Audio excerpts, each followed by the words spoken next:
খারাপ হলো কেন? না কোনো খারাপ না। আমার জায়গা থেকে আমরা যথেষ্ট দায়িত্বশীল আচরণ করেছি, যে দায়িত্বশীল এবং নতুন রাজনীতি বিনির্মাণ করার কারণে বাংলাদেশের ডাকসু থেকে শুরু করে 5টা ছাত্র সংসদ নির্বাচন হয়েছে। প্রত্যেকটা ছাত্র সংসদ নির্বাচনে ছাত্র শিবির সমর্থিত প্যানেলের ভূমিদস্যু বিজয় হয়েছে।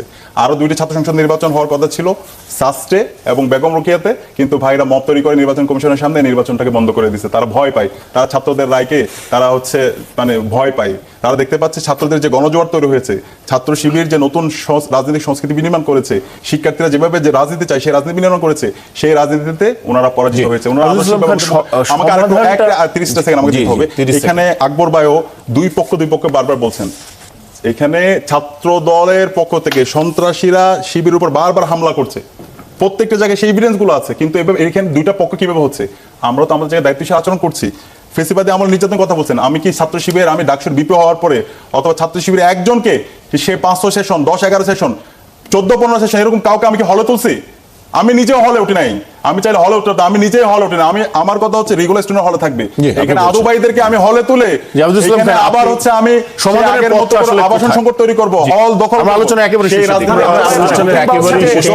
সম্পর্কে কি ব্যবস্থা নেবেন সাদিককে মেনে করা পর্যন্ত আপনি বলেন না। যারা গুজব গতকালকে যে মব তৈরি করেছেন, ঘৃণা আজকের ঘৃণা এই জায়গাগুলো থেকে আসছে, এই পেজগুলো থেকে আসছে। প্রমাণ নিয়ে আমরা টানাই থানার মতো একটা সুরক্ষিত জায়গায় বাংলাদেশের প্রতিটি মানুষ উৎপত্তি হয়। অনুষ্ঠানের শেষ থানার মতো আমি আপনার 30 সেকেন্ডে যদি শুনতে চাই, নেতৃত্বে যে বর্বরচিত হামলা হয়েছে, এটা আমি মনে করি 28 অক্টোবরের একটা গতকালকে একটা প্রতিচ্ছবি দেখতে পেয়েছি। সাপের মতো করে বিদাতে শাহবাগ থানার গেট থেকে ওসি রুম পর্যন্ত নিয়ে যাওয়া হয়েছে। লজ্জা পাওয়া দরকার, লজ্জা পাওয়া দরকার।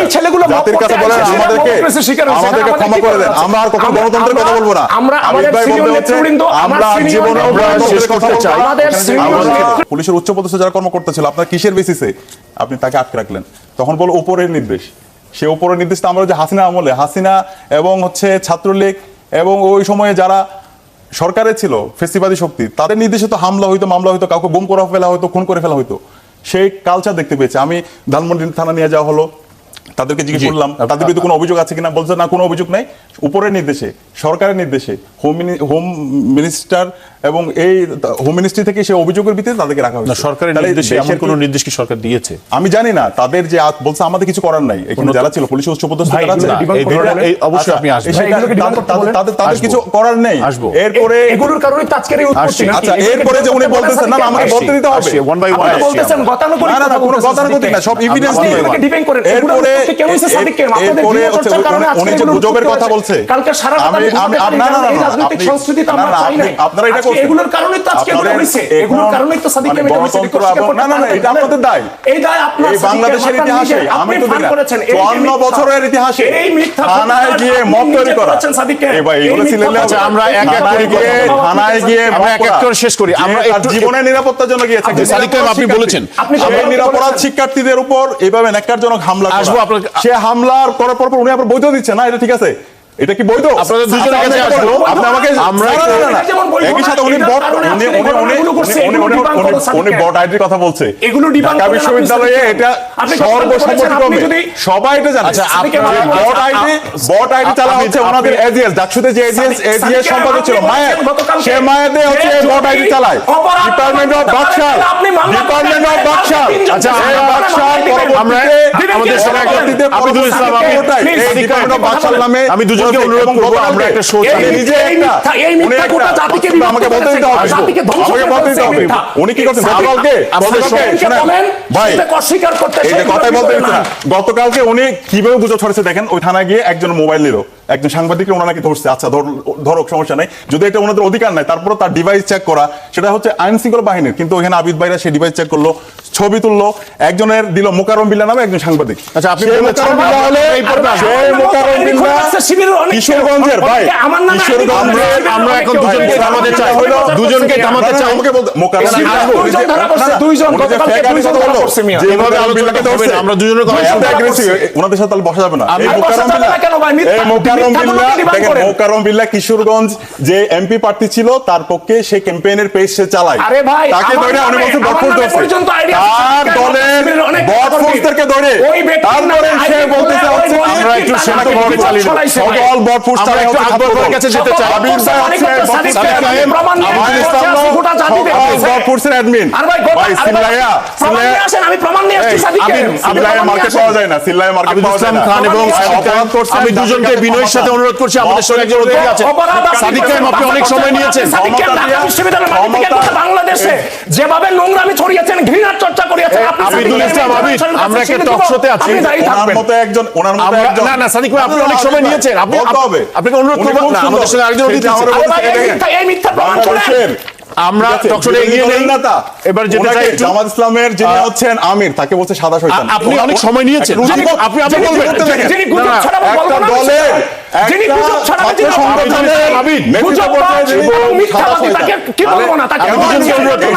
আমি দুজনকে অনুরোধ করছি, আমার দিকে আপনারা আমাকে অ্যাড্রেস করে কথা বলেন।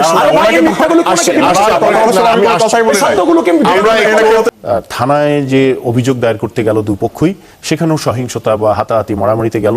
এক পর্যায়ে আমরা দেখলাম ছাত্রদল সভাপতি জনাব রাকিব, তিনি এসে পরিস্থিতি শান্ত করলেন। সাদিক কামকেও দেখেছি, তাদের পক্ষ সিনিয়রদের পক্ষ থেকে দুঃখ প্রকাশও করা হয়েছে। এই যে আপনারা বট আইডি, তারপরে ফটোকার্ড সন্ত্রাসের কথা বলছেন, এইগুলো নিয়ে আপনারা আইনগত কি পদক্ষেপ নিয়েছেন এখন পর্যন্ত?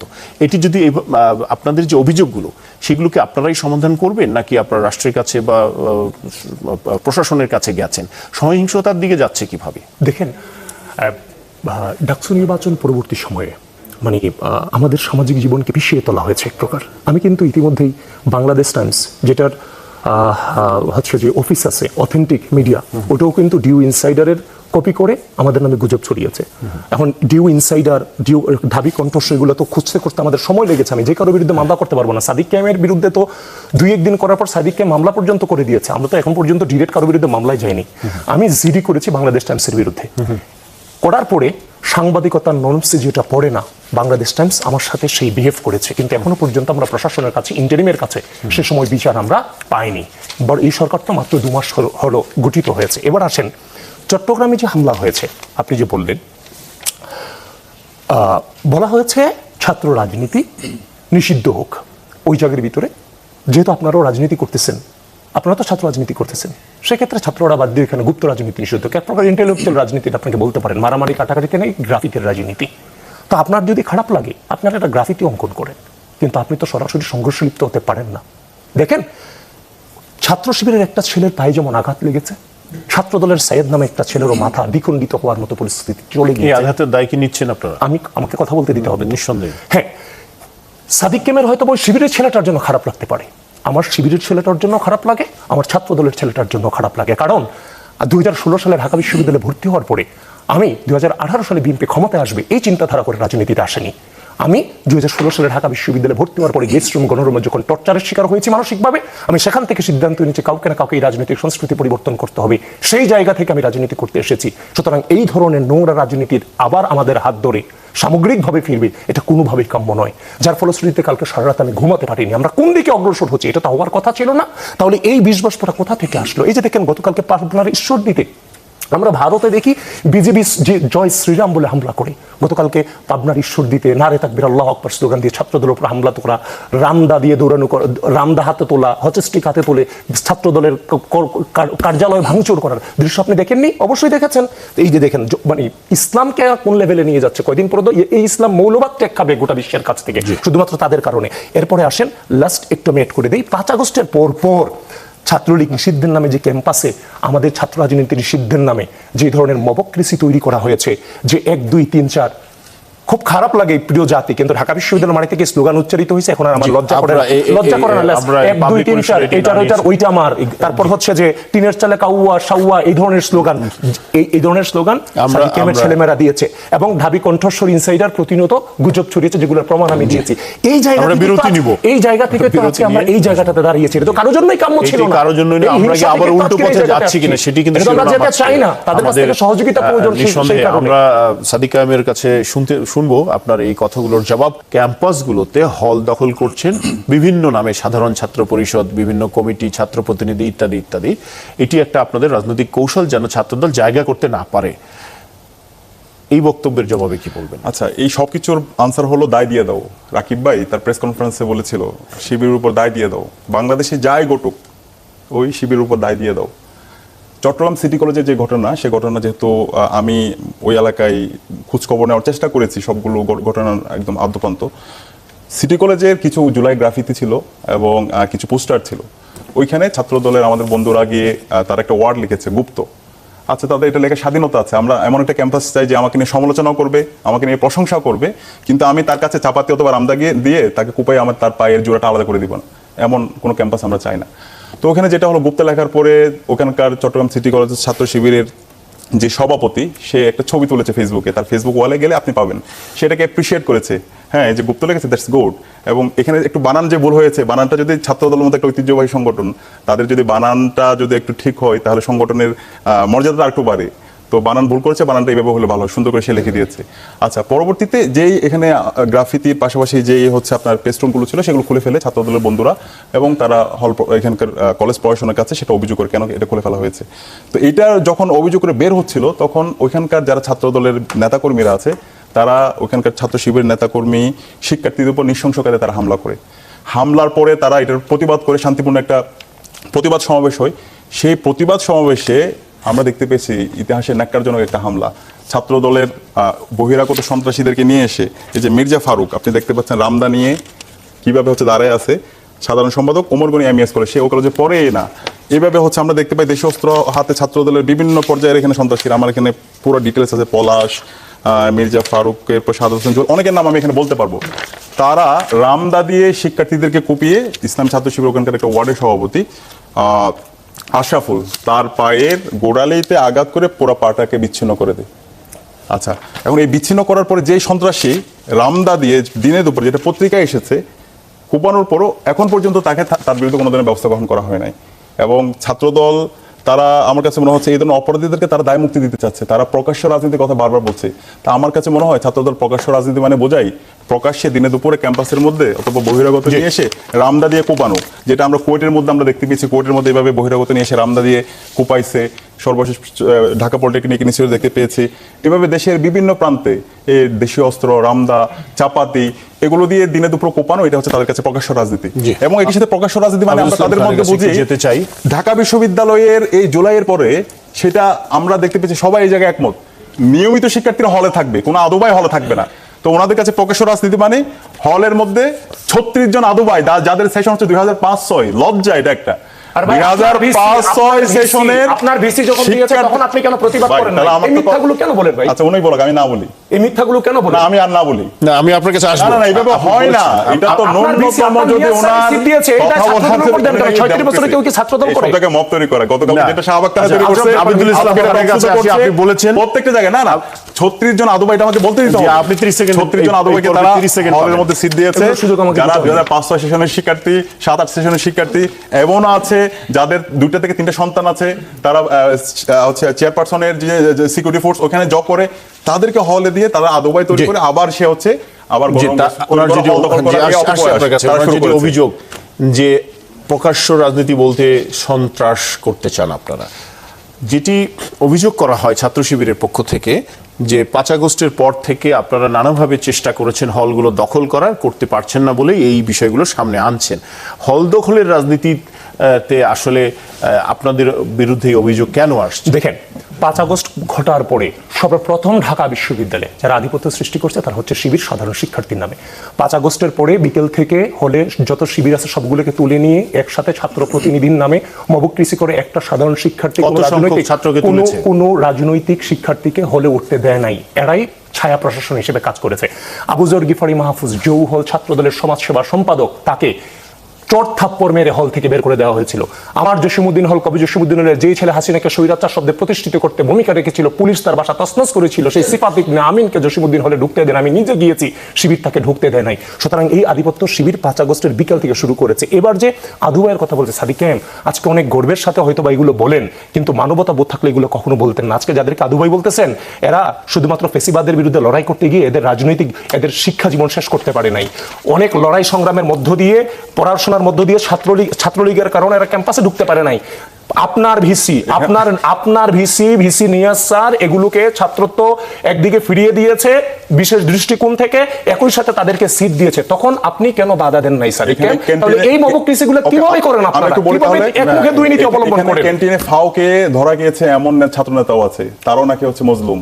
ওকে, শোনেন না, কিন্তু আপনারা দুই পক্ষই কিন্তু গত ফেসিবাদের কেন এই ধরনের মিথ্যা কথা বলেন? সাদিক কেম, লজ্জা হওয়া উচিত। আপনি ছাত্রলীগের ভিতরে থেকে ছাত্রলীগকে দীর্ঘায়িত করেছেন, আর যারা মজলুম ছিল তাদেরকে সম্পর্কে আপনি এই ধরনের কথা বলেন, লজ্জা হওয়া উচিত আপনার প্রতি। ওখানে সিদ্ধান্ত ছিল ওই কমিটি হল সংসদ এবং কেন্দ্রীয় সংসদের সাথে বসবে এবং এর আগ পর্যন্ত তাদেরকে সিট দেওয়া হবে না। ঢাকা বিশ্ববিদ্যালয়ে আমাদের এখন ফার্স্ট ইয়ার শিক্ষার্থীরা এখন পর্যন্ত সিট পাচ্ছে না।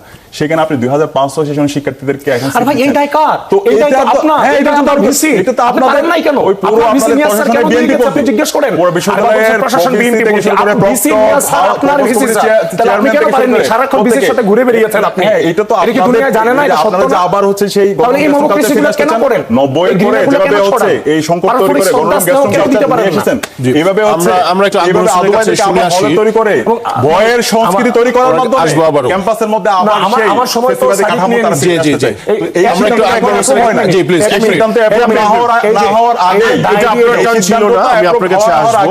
আব্দুল ইসলাম খান আর 1 মিনিট চেয়েছেন, তিনি ইন্টারাপ্ট করছেন না এখন। এই আদবাইদেরকে এই বর্তমান প্রশাসন এসে হলে অ্যালটমেন্ট আজকে দিয়েছে। সাদিক আমরা যখন গিয়েছে যাওয়ার পরে এই টক শো, আজ আমি বিশ্বাস করি আজকের এই টক শো গোটা জাতি দেখতেছে। নিঃসন্দেহে আপনার সামনে সাদিক কায়েম এই যে আজকের ঘটনাগুলো ঘটছে, গতকালকে যা ঘটে গেছে, আমি কোনো এগুলোকে সমর্থন আমি করি না, আমি এখনো বলছি করি না, কিন্তু এগুলোর উৎপত্তি কোথা থেকে? এই সুমাইয়া বান্না যে পোস্ট দিছে, এই সুমান্না বান্নাকে আপনি ডাকসুতে ডেকে এনে এই যে পুরস্কার দিছেন না সুমাইয়া বান্নাকে, এই যে ছবি সাদিক কায়েম দেখেন বলি ফোনের দিক তাকে পোস্ট দেন, তাকে এখানে আমার এই ডাকসু একটা পাবলিক প্লেস, এখানে প্রতিদিনে হাজার হাজার মানুষ এই ধরনের নেগেটিভ ছড়ায়, এখানে কে আসছে কে আমার সাথে আপনি এগুলোকে ডিমান্ড করেন সাদিক কায়েম, এগুলো কারণে তো আজকে এই ঘৃণা, তাহলে এগুলোকে ডিমান্ড ওকে আমরা একটু বলেন, আমি তো আপনার বিরুদ্ধে হাজারটা প্রমাণ দিতে পারবো। এই যে আপনারা নারীদেরকে আর ভাই এগুলো ঘৃণা থেকে শুরু হইছে, শুরু করছে কারা? সাদিক কায়েম শুরু কে করছে? ঢাকা বিশ্ববিদ্যালয় থেকে সাদিক কায়েম একজন করে বলি তাহলে শোনা যায়।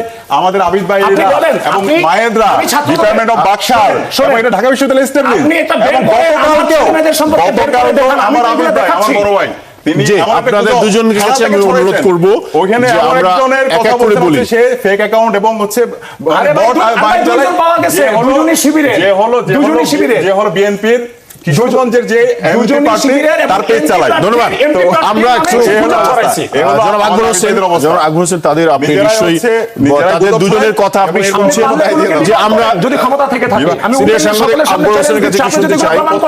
আব্দুল ইসলাম খান অনুরোধ করব, আমরা একটু আরেকজন অতিথি আছেন, আমাদের আরেকজন অতিথি আছেন, তার কাছ থেকে একটু শুনে আসি।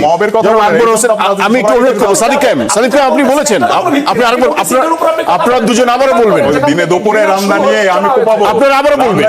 এই বিতর্ক শেষ হবে না, কিন্তু একটা জায়গায় আমাদের থামতে হবে। আপনাদের রামদাস ছবি আসছে কেন? নারে তাকবীর আল্লাহু আকবার স্লোগান দিয়ে আব্দুল ইসলাম হটিস্টিক দেখে আসছে। আমি একটু সহযোগিতা চাইছি আপনাদের। এক্সট্রিমিস্ট আচরণ করতেছেন, গোটা দেশ জ্বালাই ফেলতেছেন, আবার নিজেরা সাধু সাজতেছেন মিয়া। যে আমরা আসছি ছাত্রদলের হামলার জনাব আকবর হোসেন, আপনি তাদের বিতর্ক শুনছিলেন। আমি যদি আপনাকে একটু এটা সাম আপ করি, সাদিক কায়েম অভিযোগ করছেন যে ছাত্রলীগের আদু ভাইরা 15-20 বছর ধরে 10-15 বছর ধরে ঢাকা বিশ্ববিদ্যালয়ে লেখাপড়া করছে। এর পাল্টা উত্তরে আবিদ যেটি জানাচ্ছেন যে ফ্যাসিবাদের আমলে তাদের অনেক নেতা কর্মী পরীক্ষায় দিতে পারে নাই, ক্যাম্পাসে আসতে পারে নাই। এই একই ধরনের বক্তব্য কিন্তু ছাত্র শিবিরও দিয়ে থাকে। ফ্যাসিবাদের আমলে তাদের তাদের সহকর্মীরা, তাদের রাজনৈতিক নেতারা অনেকভাবে নির্যাতিত, ক্ষতিগ্রস্ত। অর্থাৎ তাদের কথার দ্বারা যেটা বোঝা যায়, এরা দুই পক্ষই ভীষণভাবে নির্যাতিত হয়েছে ফ্যাসিবাদের আমলে, ছাত্রলীগের যখন আধিপত্য ছিল ক্যাম্পাসে। তাহলে এই যে দুই পক্ষ যদি তারা সংঘর্ষে লিপ্ত হয়, আসলে দিন শেষে কে লাভবান হয় বা কেউ লাভবান হয় কিনা, হলে কারা হয়? ওটাই আমি বলছিলাম যে এটা একটা জিরো সাম গেম, এটা কারোর জন্যই এটা কোনো উইন উইন সিচুয়েশন হবে না। এবং আমি আরেকটা জিনিস বলি, দেখুন বাংলাদেশের রাজনীতি কিন্তু কোনো স্থির কোনো বিষয় না, এটা একটা প্রবহমান বিষয় না, যে আজকে আপনার রাজনীতিতে যে শত্রু সে আগামীকাল আপনার মিত্র হতে পারে, বা আজকে যে মিত্র সে আগামীকাল শত্রু হতে পারে। তো এখন আমরা বিএনপি এবং জামায়াতের ক্ষেত্রে সেটাই দেখছি, কারণ অবধারিত হবে যেহেতু আওয়ামী লীগ মাঠে নাই, এটাই হওয়ার কথা যেটা আগে বলছিলাম। কিন্তু আপনি 2 বছর পরে বাংলাদেশের রাজনৈতিক পরিস্থিতি কি হবে সেটা কিন্তু বলতে পারবেন না। এবং আপনি যাদেরকে এখন সাইডলাইন করে রেখেছেন তারাও যে আবার রাজনীতির মাঠে সামনে এসে নতুন সমীকরণ তৈরি করবে না সেটাও বলা যাবে না। এবং সেই সমীকরণ যদি তৈরি হয়, আমি বলছি যে আওয়ামী লীগের বাংলাদেশের রাজনীতিতে ফিরে আসা কিংবা যেখানে কোনো একটা অবস্থান তৈরি করা, সেটা যদি মানে সেই বাস্তবতা তৈরি হয়, এটা বিএনপি এবং জামায়াতে ইসলামের কারণেই হবে। কারণ আপনাকে মনে রাখতে হবে আওয়ামী লীগের বাংলাদেশে এখনো একটা ছোটখাটো হলেও সাপোর্ট বেস আছে। তো সেটা তখনই একটা যদি আপনার এই ধরনের সিচুয়েশন তৈরি হয় যেখানে নানা এভিনিউজ ক্রিয়েট হবে তাদের রাজনীতিতে ইন করার জন্য, তারা সেই সুযোগটাকে কাজে লাগাবে, অবশ্যই কাজে লাগাবে। এখন আমার কাছে যেটা সবচেয়ে অবাক লাগে যে এখনো একটা গণ অভ্যুত্থান হয়েছে, সেই গণ অভ্যুত্থানে বাংলাদেশে এখনো 2 বছরও হয়নি। এটা এমন না যে এটা অনেক পুরনো ব্যাপার, আমরা ভুলে গেছি বা আমাদের স্মৃতিতে নাই, একটা জেনারেশন আমরা জানি না, এমন তো না। এটা আমাদের চোখের সামনের ঘটনা, এখনো এটা 2য় বার্ষিকী এটা হয়নি। তো সেই অবস্থার মধ্যে কেন রাজনীতি এরকম একটা রেষারেষির মধ্যে পৌঁছে গেল, এটা আমি ঠিক বুঝতে পারছি না। এটা আমার মাথায় একেবারেই ধরছে না। আমি ধরে নিচ্ছি যে এখনো পর্যন্ত আমি এটা ধরে নিতে পছন্দ করবো এটা, যে এটা খুবই লোকালাইজড বিষয়, যে ছাত্র শিবির বা ছাত্রদল কয়েকটা জায়গায় এগুলো মানে ভাবছে। যেমন ধরুন হয়তো কয়েকটা ইনসিডেন্ট ঘটেছে, 8-10টা ইনসিডেন্ট ঘটেছে গত কয়েকদিনে, কিন্তু ব্যাপারটা যদি আরো বেশি স্প্রেড করে তখন কিন্তু এটা পলিটিক্যাল স্থিতিশীলতার জন্য একটা হুমকি হয়ে যাবে। কারণ এই ছাত্র সংগঠনগুলোর উপরে কিন্তু বাংলাদেশের মেইন স্ট্রিম পলিটিক্যাল পার্টিগুলো, বিশেষ করে বিএনপি বা জামায়াত ইসলামী, তাদের ছাত্র সংগঠনের উপর অনেকভাবে নির্ভরশীল। সুতরাং এই জিনিসটাও মাথায় রাখতে হবে। আমরা দেখতে পাচ্ছি যে পার্লামেন্টে সরকার এবং বিরোধী দল পরস্পরকে আস্থায় নিয়ে কিছু কাজ করছে। জ্বালানি সংকট মোকাবেলার জন্য ট্রেজারি বেঞ্চ এবং অপোজিশন মিলে একটা কমিটি গঠন করেছে, আপনারা দেখেছেন। এগুলো কিন্তু গুড সাইন, এবং সংসদে যেভাবে কার্যক্রম পরিচালিত হচ্ছে এগুলোতে আশাবাদী হওয়ার মতো ব্যাপার আছে। কিন্তু ওনারা যে বিহেভ গুলো করছেন মাঠ পর্যায়ে, ক্যাম্পাস পর্যায়ে, আমি উভয়ের কথা বলছি, এটা ওনারা ঠিক করছেন কিনা এটা ওনাদেরকে একবার ভেবে দেখতে হবে। এখন মানুষের মনে প্রশ্ন হচ্ছে, আমরা যখন সাধারণ মানুষের কথা বলি, আচ্ছা এটা কি বিএনপি থেকে ছাত্রদলকে বলে দেওয়া হয়েছে ব্যাপারটা এরকম করার জন্য? এটা কি জামায়াত থেকে শিবিরকে বলে দেওয়া হয়েছে ব্যাপারগুলো এরকম করার জন্য?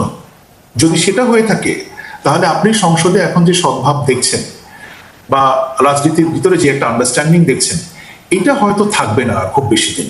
এবং এটা যদি খুব বেশি দিন না থাকে তখন একটা বড় বিপদের কারণ হয়ে থাকবে।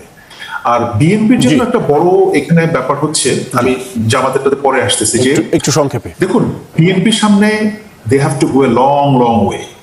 সবে মাত্র 2 মাস, 5 বছর হতে এখনো ঢের বাকি, বহু লম্বা রাস্তা যেতে হবে। তো সুতরাং এই লম্বা রাস্তা কিভাবে যেতে হবে সেটা আপনারা ভাবেন। আর জামায়াতের ক্ষেত্রে এটা বলেছে, দেখেন আপনারাও বাংলাদেশের রাজনীতিতে ঠিক আছে একটা ফোর্স ছিলেন, কিন্তু আপনাদের একটা আকস্মিক উত্থানও হয়েছে 5ই অগস্টের পরে। সেটা নানাভাবে হয়েছে, বিভিন্ন আনুকূল্য পেয়ে আপনাদের হয়েছে, আপনাদের কিছুটা হয়তো জনসমর্থনও বেড়েছে, সেটা কোনো কিছু অস্বীকার করবো না, বাট অনেক কিছুতে সেটা হয়েছে। কিন্তু এইটা যে একেবারে স্থির কোনো বিষয় সেটা বলবো না। আর অনলাইন ক্যাম্পেইনের যেটা বলছেন, এটা আবিদ সাহেব যে কথাগুলো বলছেন, আমি জানি না ওনাদের দুজনের ঝগড়ার কারণে আমি ঠিক শুনতে পারিনি যে সাদিক কায়েম সাহেবকে এটা জবাব দিতে পেরেছেন যে ডিইউ ইনসাইডার বা যে ঢাকা ইউনিভার্সিটি কণ্ঠস্বর, হাবিজাবি, এই পোস্টগুলো যে এই ফেসবুক পেজগুলো বা অনলাইন পেজগুলো তারা পরিচালনা করেন না, সেটা জবাব উনি দিয়েছেন কিনা আমি শুনিনি ওনাদের বাদানুবাদের কারণে। কিন্তু একটা জিনিস কিন্তু আমরা জানি, জামায়াতের যে online platform, they are very strong, এবং এটা কিন্তু তৈরি হয়েছিল বাংলাদেশে যখন যুদ্ধাপরাধের বিচার কাজ শুরু হয়েছিল 2012 সালের শেষের দিক থেকে, তখন থেকে। এবং আমরা দেখেছি যে একটা যুদ্ধাপরাধের বিচার কাজ জামায়াত মাঠে না থেকে তারা সেটা অনলাইনে ফেস করেছে। জামায়াতের সেই শক্তিটা আছে, বা তাদের সেই টেকনিক বলেন বা অনলাইনে সেই আকবর হোসেন। জি জি, আমি বিনয়ের সাথে আপনাকে এখানে একটু থামাতে চাই, আমরা আরেকবার হয়তো শেষে কিছুক্ষণের জন্য আসতে পারবো। আবিদুল ইসলাম খান, যেটি আমরা আজকে সাধারণ শিক্ষার্থীদের মতামত নিয়ে একটা প্রতিবেদন তৈরি করেছি, শিক্ষার্থীরা যেটি বলছেন যে ছাত্রদের কল্যাণমুখী কার্যক্রমেই তো ছাত্র সংগঠনগুলো ব্যস্ত থাকার কথা, সেটি না করে ছাত্র সংগঠনগুলো কি আবারও পেশি শক্তি রাজনীতিতে জড়িয়ে পড়ছে। ছাত্র শিবির একটা অভিযোগ আপনাদের বিরুদ্ধে করে যে আপনাদের কোনো কর্মসূচি নাই, বিগত ডাকসু নির্বাচনে আপনাদের ফলাফল ভালো হয়নি, সামনে হয়তো আবারও ডাকসু নির্বাচন হবে, সেটির জন্য আপনাদের এখন প্রস্তুতি কি? মাঠ যদি এমন উত্তপ্ত থাকে, ছাত্র সংগঠন হিসেবে আপনারা কর্মসূচি কিভাবে করবেন এবং সামনে আপনাদের দিনে আসলে কর্মসূচি কি, এবং এই পরিস্থিতি কি আপনারা মানে প্রশমন করতে কি ধরনের উদ্যোগ নিতে চান, কি নেবেন কিনা? দেখেন, আমি ছাত্র রাজনীতিটাকে ধারণ করি শ্রদ্ধা, স্নেহ, সহনশীলতা, সহমর্মিতার মধ্য দিয়ে পড়াশোনা, গবেষণা, রেজাল্ট, সহশিক্ষা, একটা স্টুডেন্টকে ব্যক্তিত্ব সম্পন্ন এবং দেশপ্রেমিক হিসেবে গড়ে তোলাটাই ছাত্র সংগঠনের নেতাকর্মীদের কাজ। দ্যাটস অল, এর বাইরে কিছুই নয়। রাজনীতি নেতৃত্ব মানে স্রেফ দায়িত্ব, নট ক্ষমতা চর্চার ফ্যাশন। সেটা আমি যদি হৃদয় দিয়ে ধারণ না করতাম, এগুলো কোনো সিলেবাসে কিংবা কোনো বইয়ে পাবেন না। আমি হৃদয় থেকে বলছি, ধারণ করি বলেই বলছি। এখন এই উত্তপ্ত পরিস্থিতিকে যদি প্রশমিত করতে হয়, যেই জায়গা থেকে এগুলোর উৎপত্তি হয়েছে সেই জায়গাতে প্রত্যেকের কাছ থেকে দায়িত্বশীল ভূমিকা এখানে দেখতে হবে। আমি আজকে সাদিক কায়েম এখানে আছে, যদি আমি সাদিক কায়েম জাতি দেখতেছে, আমি তার সামনেই বলছি, যেই জায়গা থেকে ঢাকা বিশ্ববিদ্যালয় থেকে বিষ বাষ্প গোটা বাংলাদেশে ছড়িয়ে গিয়েছে, আমি গত 6 মাসে সেগুলোর ডকুমেন্ট কালেক্ট করেছি এবং যার ফোন থেকে সেটাকে পরিচালনা করা হয়েছে তার ফোনের 3 মিনিট সামথিং সেকেন্ডের স্ক্রিন ভিডিও, স্ক্রিন রেকর্ড আমার ফোনে আছে এবং তার ফোনের স্ক্রিন রেকর্ড আমার এই ফোনে আছে। আমি নিয়ে এসেছি, যে কোনো থ্রুতে আমি কালেক্ট করেছি। এবং সাদিক কায়েম গতকালকে বলেছে, যদি কাউকে অপরাধ প্রমাণিত করতে পারেন তাহলে আমি নিজে তাকে শাহবাগ থানায় মামলায় দিব। সাদিক কায়েম গতকালকে বলেছে। সাদিক কায়েম এখানে সকল ইভিডেন্স আছে, এই সকল ইভিডেন্সের আলোকে এইচ আল বান্না 71 হলের ভিপি এবং আপনার আইটি সম্পাদক এবং আপনার হচ্ছে যে ওই যে ফয়সাল ছেলে যার সাথে আপনার সম্পর্ক, যাকে আপনি পরিচালনা করেন, এবং আহমেদ জুবায়ের, যদি আপনার সৎ সাহস থাকে জাতির সামনে কালকে এদেরকে আপনি শাহবাগ থানায় সোপর্দ করবেন। আমি মামলা করতে যাচ্ছি না, আপনি এর ব্যবস্থা নিয়ে গোটা জাতিকে দৃষ্টান্ত স্থাপন করেন যে হে আমরা অন্যায় কি ব্যবস্থা নেবেন। এখন উনি তো একপাক্ষিক দায় দিয়ে দেওয়ার রাজনীতিটা করছে। আমাকে কথা বলতে ওনার কথা বলার সময় 3বার কথা বলেছে, আমি একটা ওয়ার্ডও বলেন, উনি বলতে বলেছেন, কথা বলা যায়, আপনি বলুন। আচ্ছা, উনি যে বারবার গুজবের কথা বলছে, ফেক অ্যাকাউন্টের কথা বলছে, এই গুজব ছড়াই কারা? জাতির কাছে পরিষ্কার, গুজব ছড়াই ছাত্রদল। এই যে আজকে ডিসেন্টের ফ্যাক্ট চেকে আপনারা দেখতে পেয়েছেন, গতকালকে যে বুয়া যে হচ্ছে আপনার স্ক্রিনশটের ভিত্তিতে ছাত্রদলের সন্ত্রাসীরা শাহবাগ থানায় মব করলো এবং একজন শিক্ষার্থীকে জবাই করার, তাকে হত্যা করার, তার পরিবারকে হত্যার হুমকি দিল এবং ওখানে আবিদ ভাইও ছিল এবং ছাত্রদলের বিভিন্ন পর্যায়ে নেতৃবৃন্দরা ছিল, শিক্ষার্থীদের উপর হামলা করলো এবং পরবর্তীতে প্রমাণিত হলো যে এটা ফেক। অনেকগুলো ফ্যাক্ট চেক প্রতিষ্ঠান, পরে আমি থানায় ছিলাম, ওনাদের সাইবার সিকিউরিটি টিম ছিল, তারাও চেক করলো, পরবর্তীতে তারাও দেখলো পুরোটাই ফেক একটা ঘটনা। আচ্ছা, এর ভিত্তিতে গতকালকে তার উপর, এই ছেলের উপর যে ট্রমার মধ্যে দিয়ে গিয়েছে, একটা মিথ্যা গুজব, এত কিছু প্রমাণিত হওয়ার পরও ছাত্রদলের তানবীর আল হাদি মায়ের, যিনি এজিএস প্রার্থী ছিল, তার ফেসবুক আইডিতে এখন পর্যন্ত এই গুজবটা আছে। এরপর হচ্ছে মানসুর রাফি, তার আইডিতে এখন পর্যন্ত এই গুজবটা আছে। এরপর হচ্ছে মানসুর আলম, আমার শ্রদ্ধেয় আপা, ওনাদের আইডিতে এখন পর্যন্ত আছে। তো যারা এই ধরনের গুজব, বিশ্ববিদ্যালয়ের সবচেয়ে বড় পজিশনে আছে এবং যাদেরকে আমরা সচেতন মনে করি, তারা যখন এই ধরনের গুজব ছড়ায় এবং একজন শিক্ষার্থীকে হত্যাযোগ্য করে তাকে জবাই করার জন্য তার নেতাকর্মীদেরকে লেলিয়ে দেয়, এরপর যখন তিনি এসে কথাগুলো বলে যে গুজব আমরা ছড়াই, গুজব কারা ছড়ায়? জাতির কাছে এটা পরিষ্কার। এই যে তানবীর মায়েদের কথা যে বলছি, সে ডিপার্টমেন্ট অফ বাকশাল, এইভাবে অসংখ্য পেজ সে চালায় এবং সেটা বিভিন্ন মাধ্যমে সেটা প্রমাণিত হয়েছে। আপনাদের এই চ্যানেল 24 আসলাম না, আপনাদের একটা চ্যানেল 24 নিউজ দেখবেন, এই যে হচ্ছে ডিপার্টমেন্ট অফ বাকশাল, এই পেজের মাধ্যমে কত পরিমাণ গুজব সে ছড়াইছে এবং এই পেজটা যে সে চালায় সেটা প্রমাণিত হয়েছে। চ্যানেল 24 এর নিউজে আছে, সেই নিউজটা আপনি একটু ঘেটে নেবেন। এবার আমি একটা প্রশ্ন করতে চাই, এই বিতর্ক তো আসলে শেষ হবে না। একটা সময় জামাত এবং বিএনপি একসাথে রাজনীতি করেছে, 2 ছাত্র সংগঠন, আবার আপনারা ফ্যাসিবাদদের বিরুদ্ধে রাজপথে ছিলেন। খুব ছোট করে যদি বলেন এটির ব্যাপারে, নিশ্চয়ই আমরা আলোচনার শেষের দিকে আমরা দেখি কোনো সমাধানের পথ আপনারা বের করতে পারেন কিনা। এই যে একটা বন্ধুত্বপরায়ণ সংগঠনের সম্পর্ক থেকে এমন একটা তিক্ত সম্পর্কের দিকে আপনারা আসলে গেলেন কিভাবে?